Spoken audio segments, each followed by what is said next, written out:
guys, it's April and this video is a little different today. I'm not in my garden.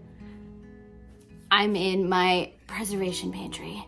Now, I am not 100% sure on how I'm gonna film this because this is a very small space and there's not a lot of maneuverability in here, but I'm going to attempt to show you what's back here. This is not my main pantry. I have a working pantry upstairs. I also have 2 chest freezers that I like to keep things like chopped onions and peppers and those produces that I just find more convenient frozen than preserved up here.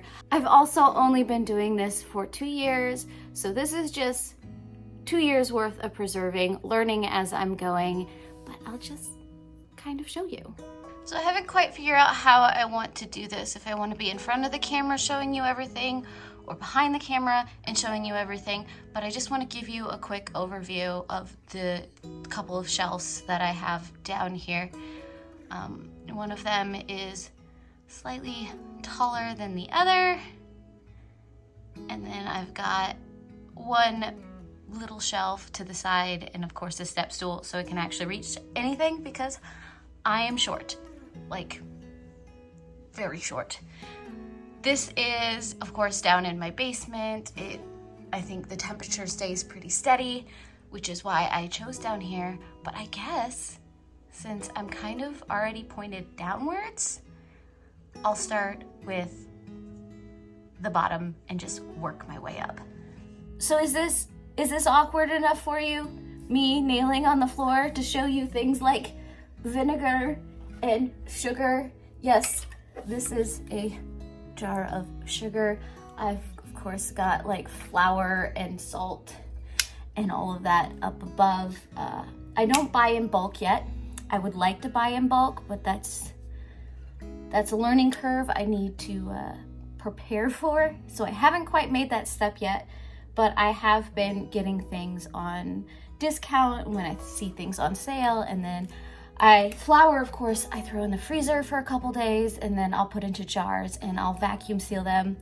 Sugar, I just vacuum seal. So all of these have been vacuum sealed just so they last a little longer. I do go through it rather regularly because I am, of course, canning everything, and I have gotten into sourdough and making sourdough and all that kind of stuff. Let's see if I can like shift this way. Back here, if we can focus, we've got some water. I've got some corn. I still need to shuck. This is popcorn. I've got some flowers that I'm letting dry so I can get the seeds from. Those are sunflowers.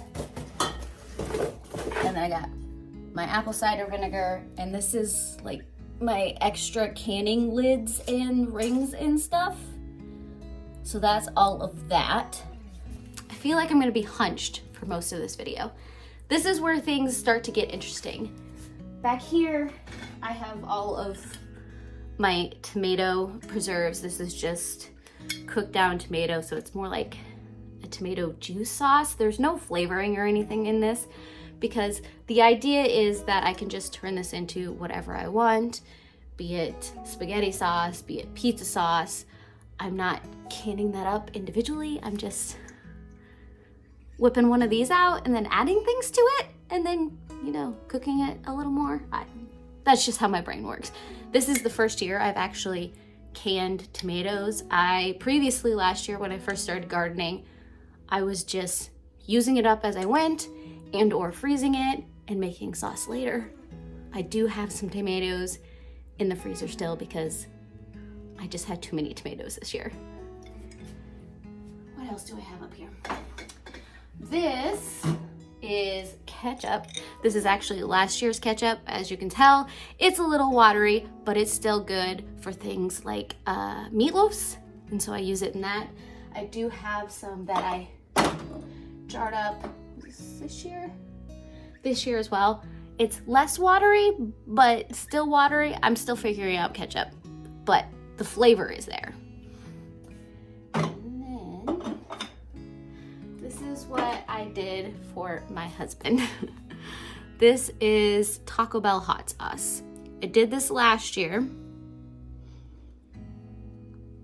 We haven't actually used it as much as I thought we were going to. So we have a lot of Taco Bell hot sauce that needs to be used. All of this right here is cucumber jelly. Yes, once again, I know it's a little runny. It didn't set the way I want, but I use this for sweet and sour meatballs. So a can of this or a jar of this with some chili sauce or some of my own personal hot jellies makes a delicious meatball. So that's mostly what this is for. Sometimes I will add it into other sauces to sweeten it up instead of just straight sugar. But yeah, I got a lot of this because I'm not a big cucumber eater and I'm not a big pickle eater. So we got a lot of jelly. And of course with jelly, let me turn you a little bit. Sorry if my head is cut off for most of this video. Like I said, we're in a tight space and I'm trying to figure out how to do this. These are all various different kinds of jelly. As you can see, they are all different colors.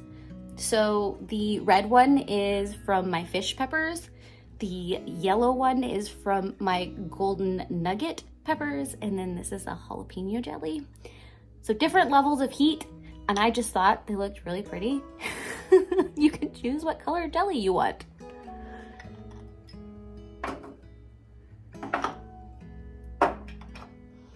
And now I will try to figure out how to get you to the next level.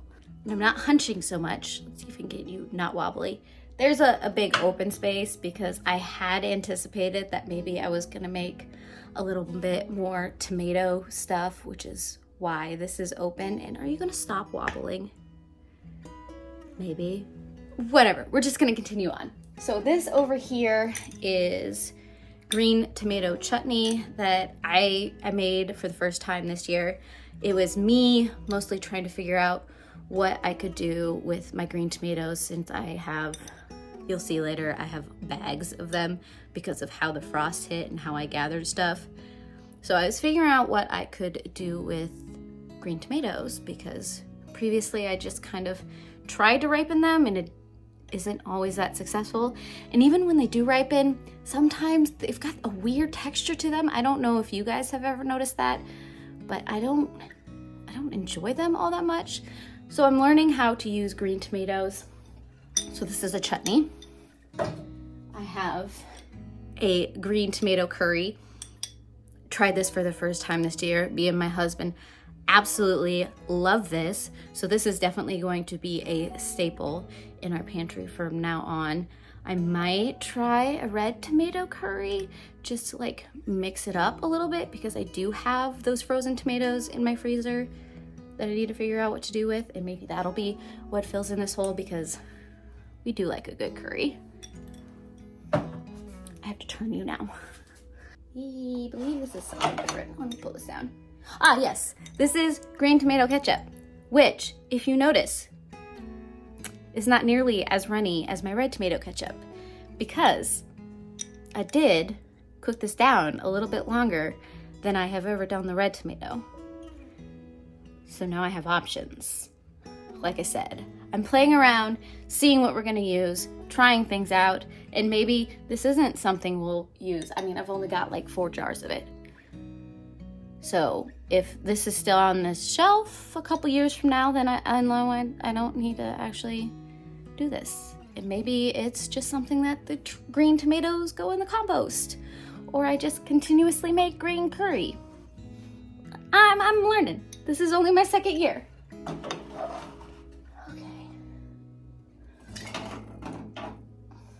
This is pickled radish pods. I'm trying to think what they're called. There's the seed pods before they actually like firm up and actually start forming solid seeds. This is when my radishes start to bolt. I like to take the seed pods and pickle them because it's got a slight radish flavor, but it's not as overwhelming as an actual radish. So I like this. This is actually my favorite way to eat radishes.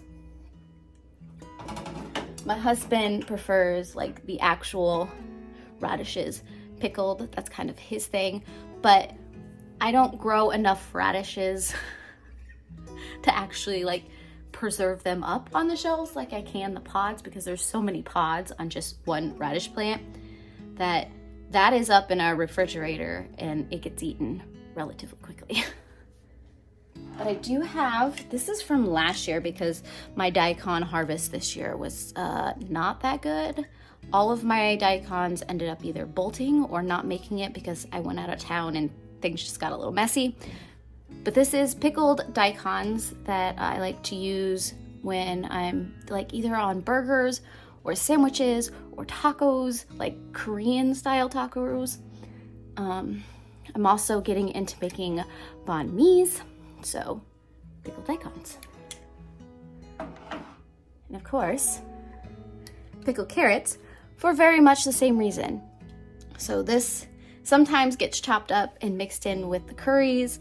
Sometimes it gets put into chilies. I like them on tacos, on burgers, pretty much anywhere I would use the daikons. It just depends on what I have open and what we're deciding to eat at the moment. The next couple of things I did all last year because they were the staples of what a lot of people do when like preserving cucumbers. And this was before I realized that we don't go through pickles all that quickly if they're like traditional pickles. So I have a relish here. I don't know how I feel about this relish, but it's here in case I need it.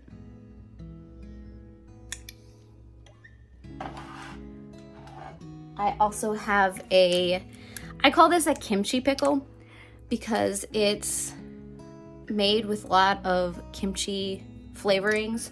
So there's a lot of the Korean chili flakes in there. If I have to eat a pickle, this will be the pickle I would choose, but once again, I'm not a big traditional pickle eater because I don't make sandwiches that way.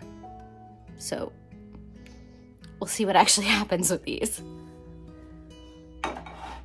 And last but not least is a remake of the relish, a second try with turmeric and some different flavorings this time.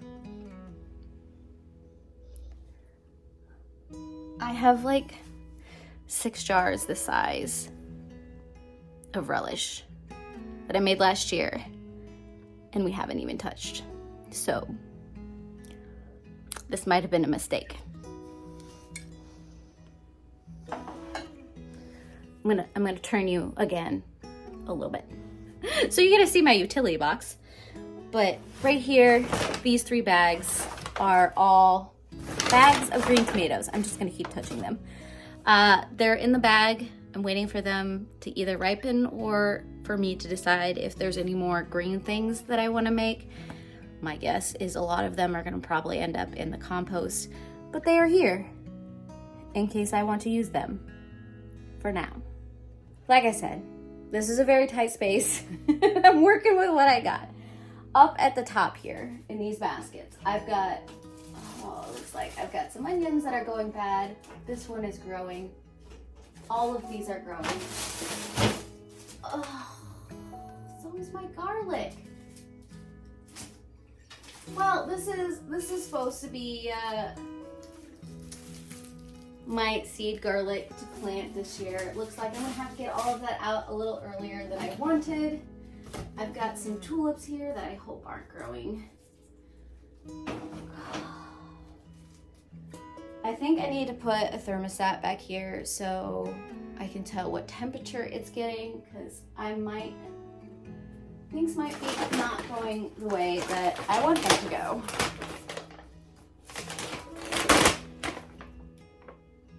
This garlic's fine, but yeah, you can see that growing. Well, poo. And the onions. These aren't my onions. These are ones I got at the farmer's market. I'm like, it'll store down here. I've only got 3, luckily. But holy fudge, those are very much, Oof. I'm gonna have to just toss those on the compost pile.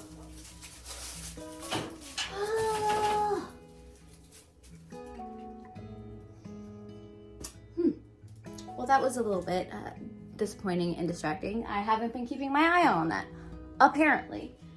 So up here, I've got, just get the little one. This is cowboy candy. We like to put this, once again, on burgers or maybe brats. Our favorite way to eat it is actually on pizza. Just gives you that nice sweet and spicy kick.